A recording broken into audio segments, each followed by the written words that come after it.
Hi everyone, and welcome back to a new video, an update video for my reading vlogs.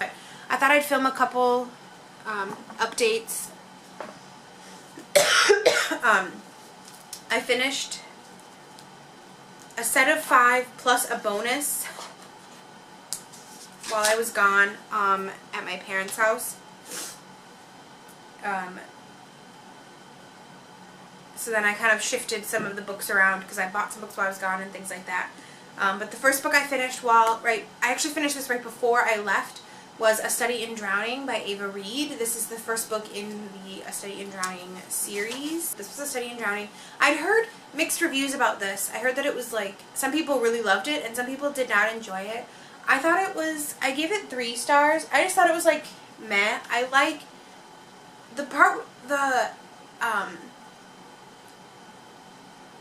dark academia is like hit or miss for me because it's in the same realm as like fantasy, where it takes me like so long to get immersed in the world that I don't always enjoy it. I did like the characters in this and I liked the connections. I felt like maybe because like knowing it was a series when it came out, there was some of the like magical realism aspects that I think were not addressed in this, like, and maybe they'll come more into play in the second book when I read that one eventually. But yeah, I feel like there were some things where it was like, this would have been a kind of interesting plot point to move on about, talking about like with the magical aspect of it, but I feel like it got buried kind of by like the more important plot points, but because it's already hard for me to get into the magical world, and so I'm like trying to unravel the mystery or trying to figure out what's happening with the mystery, so my brain is latching onto like certain things that they say of like, oh yeah, this happened, now I need this to come into play again later. And then when it didn't come into play again later, my brain wouldn't let it go. So I think that was part of the problem with this. But I gave it 3 stars. It has Effie and... what is his name? Preston? Yeah, Preston. And then Emrys Myrddin. So basically this is a story about Effie. She has always been fascinated by this book called Angharad, written by Emrys Myrddin. He's like a famous author, but he's like known as a bit of a recluse, and he has passed away since. And she has been fascinated by this story, and she always has kind of wanted to like be part of the literature college, but at this time women are not allowed in the literature college. They're barely allowed in college in general. And so she gets put in, or she applies to be in the architecture college because they are accepting women.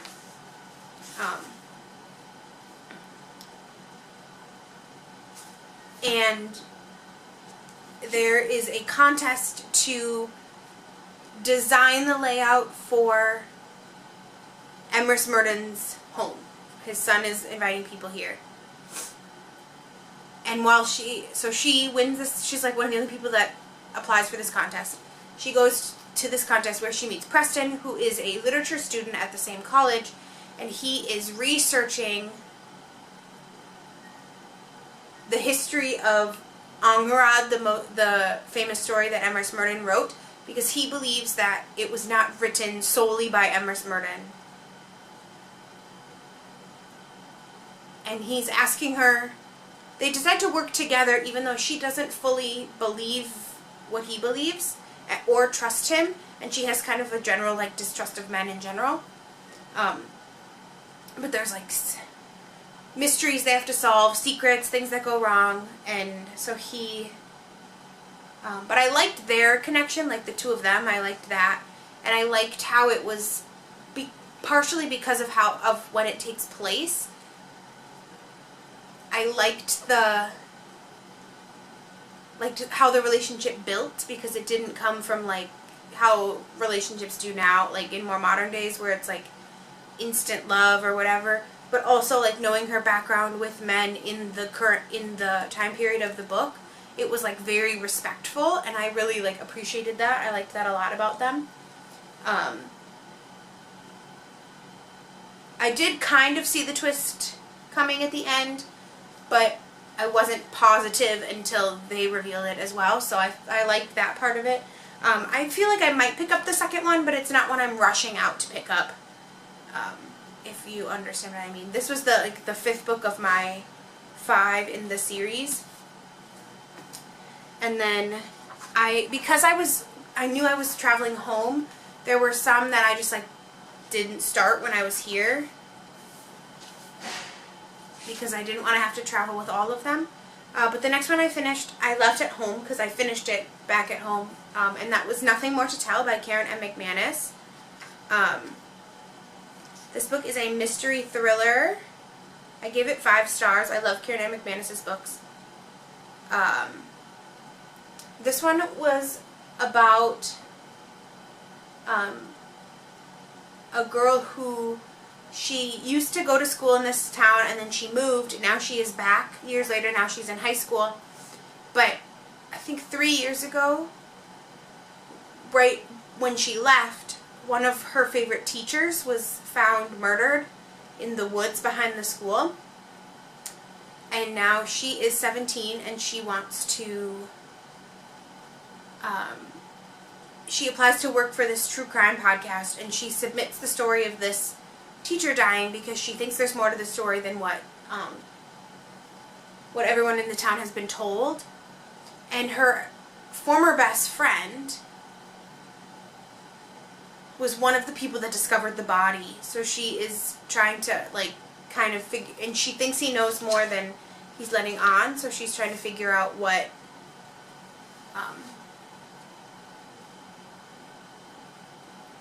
he knows from there.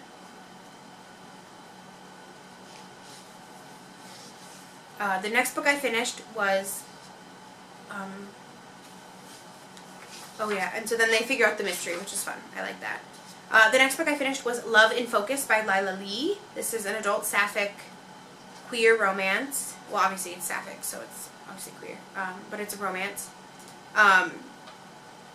I love Lila Lee's books. I've read every single one. This is her adult debut.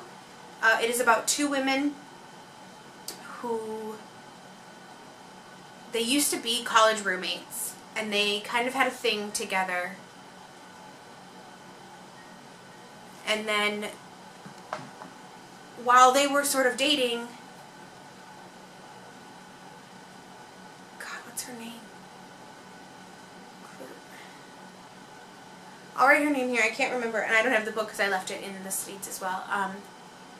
But she had a family emergency and left to go to Korea, but she didn't tell her girlfriend that she was leaving. So that caused a rift. So, Celeste. So then when Celeste left, her girlfriend, who's bisexual, started dating a boy, and they were together for 10 years? 7 years? 7 years, I think. I think they were engaged even. And then he breaks up with her and cheats on her. And she gets a project she writes for this magazine to write an article about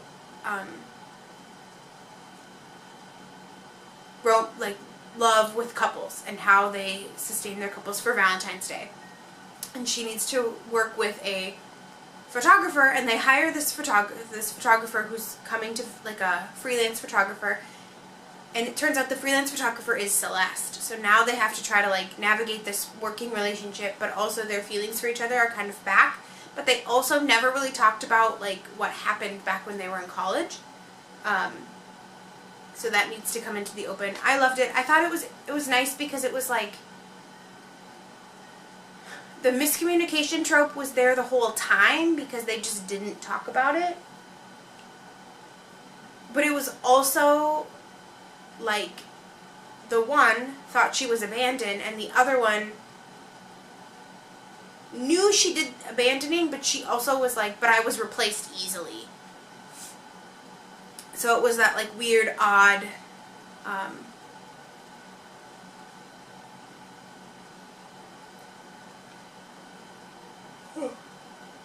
excuse me, it was like that weird, odd situation where it was like,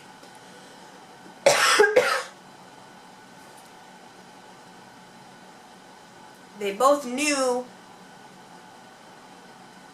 or they both felt betrayed by the other, and they both knew that they'd made mistakes, but they didn't know exactly where the other person's like mistake had come from. Like Celeste didn't know.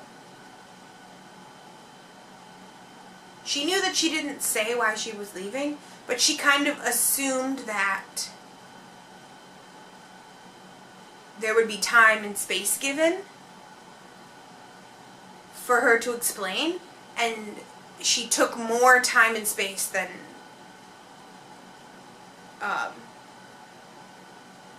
she should have. And then, meanwhile, one was feeling abandoned, and then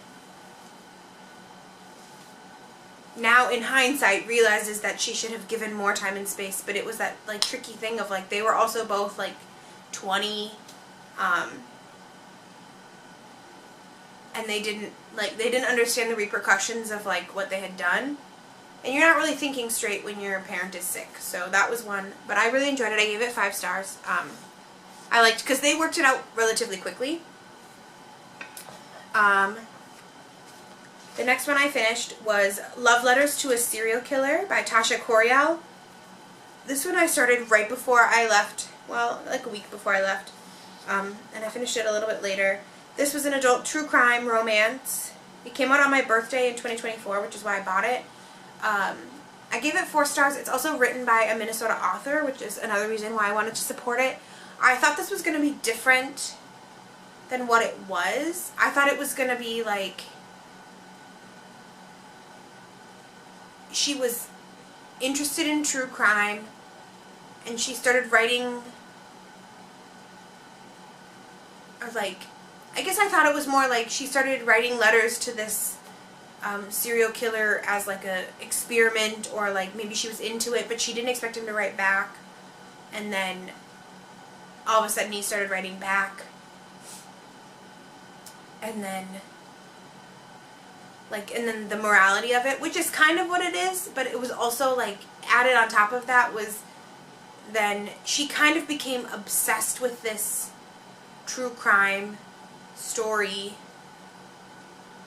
before she wrote to him, and then she was so obsessed she like lost her job, she was not paying attention to things, like she was not talking to her friends, like a lot of things were going wrong because she was so obsessed with this like true crime podcast and this trial.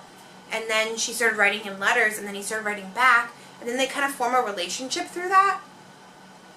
And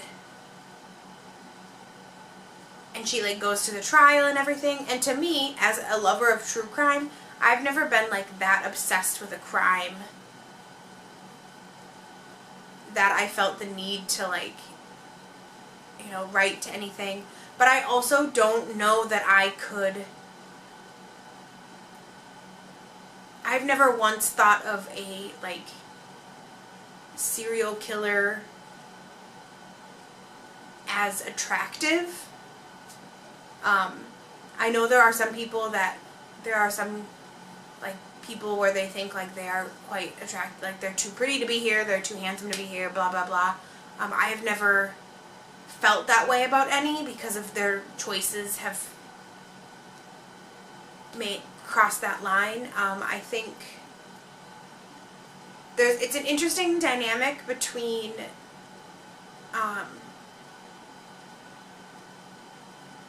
because it's like she is so insecure that a lot of the things he says she takes at face value. So I think that's where the line gets a little blurry.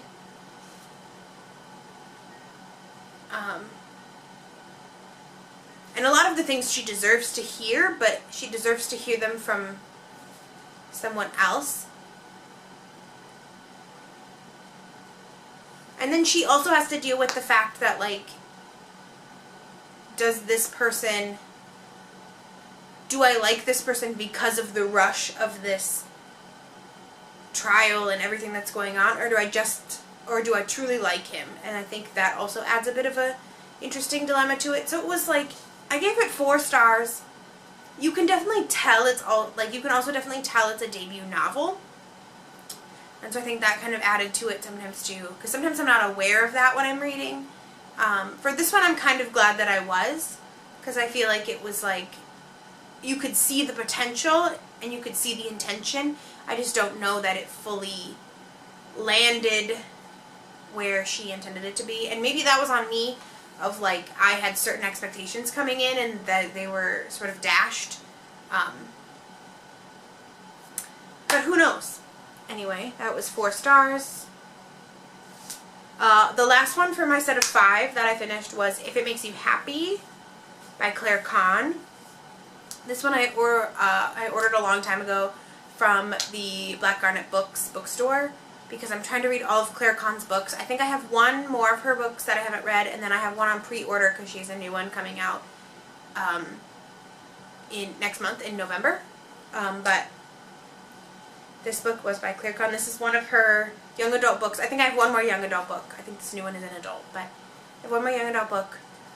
I really like it because 2 of the books of hers that I've read are about asexual partners and asexual relationships. So I really enjoy that.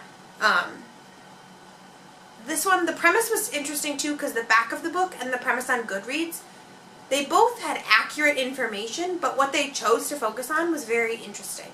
So in this book, the main character is, I think it's the Goodreads one, it mentions that she is one of them. There's like a baking competition that's going on, and she wants to enter her grandma's bakery into the baking competition, and her grandma says no, basically. And that's kind of what one of the descriptions focused on. But that's really like kind of where the book starts from, but that's like a small like plot point in the book, in the grand scheme of plot points of the book.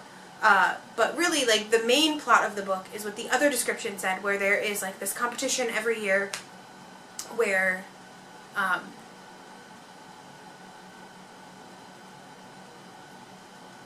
someone gets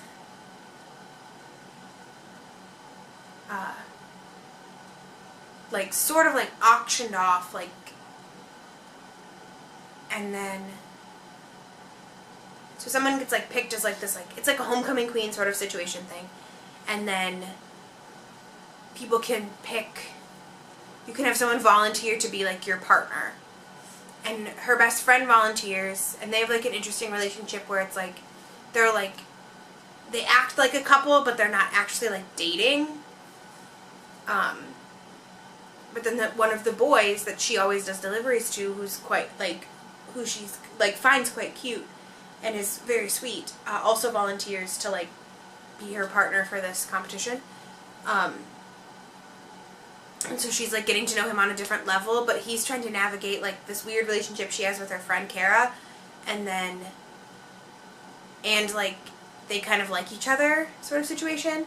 But she's also navigating this thing that she has with her family, because she's also like a plus-size black girl, and so there's that added layer of like people will say snide things to you, and then like about her weight or about just like her personality in general, and then she gets kind of mad, but then because also like black girls have that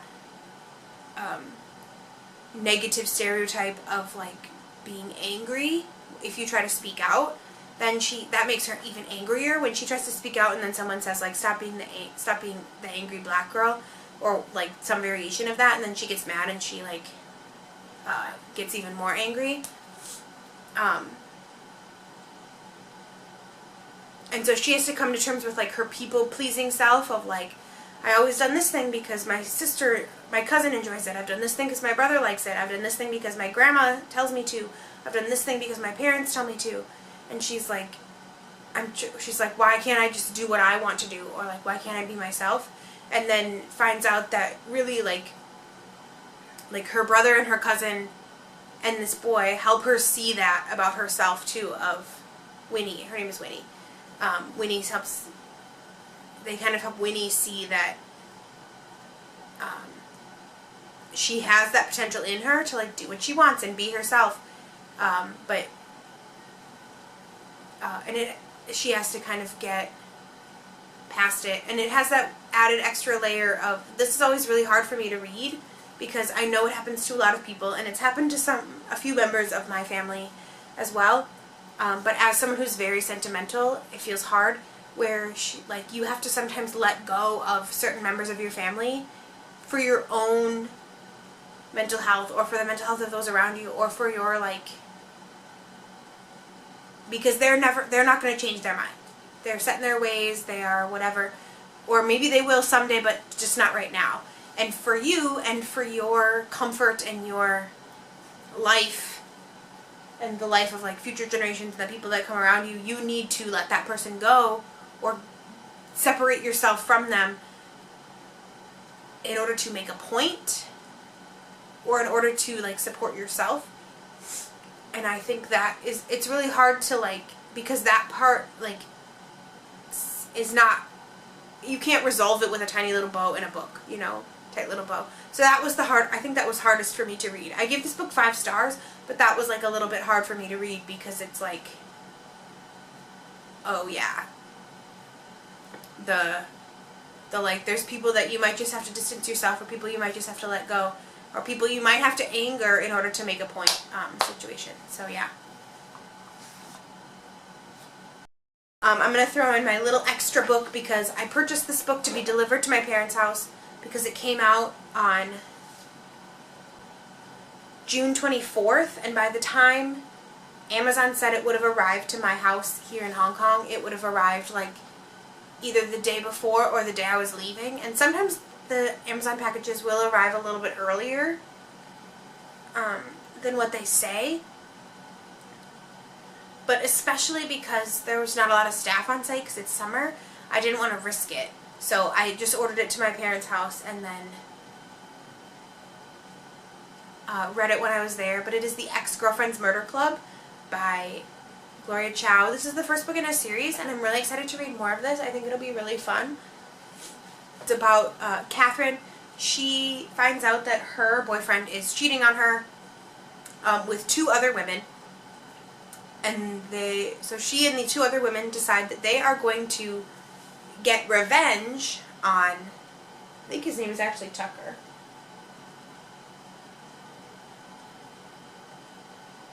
Yeah, Tucker. I just think of John Tucker Must Die, but yeah, his name is Tucker. So they want to get revenge on Tucker for cheating on them, only to discover that he is dead. So now they are trying to solve the murder of who killed Tucker before they can get blamed for his murder. So that it's really interesting. I like it a lot. There's a cute police officer. I liked that little added bonus. I liked the added bonus because it was she briefly mentions it, and then, but he still does his job and she still does her job, but then he's the first one to bring it up with her, and then she kind of turns him down. And I like that little back and forth of because sometimes when you put an attractive police officer or attractive person in uniform, they're so they know that they're attractive and they just are so cocky about it. Or the other person is oh, I'm definitely not good enough for them. Where she was just she was yeah, he's cute, but she didn't think that anything was going to come of it, or she didn't expect anything. I think that was and it wasn't a big plot point, but I liked that little added bonus. I read it in July 15th to August 4th, so almost a month, but I was, visiting people and stuff while I was doing it. So Anyway, I have another set of books to talk about, but I'm going to do that in another video, so I will see you in the next one. Thank you so much for watching. I hope you enjoy these little like mini vlogs. I'm going to try to make them quicker, just like update quickly while I'm reading, because I enjoy giving updates on the books that I'm reading. So anyway, thank you so much for watching, and if you enjoy this, please subscribe to this channel. I really appreciate it, and I will see you in the next one. Bye-bye!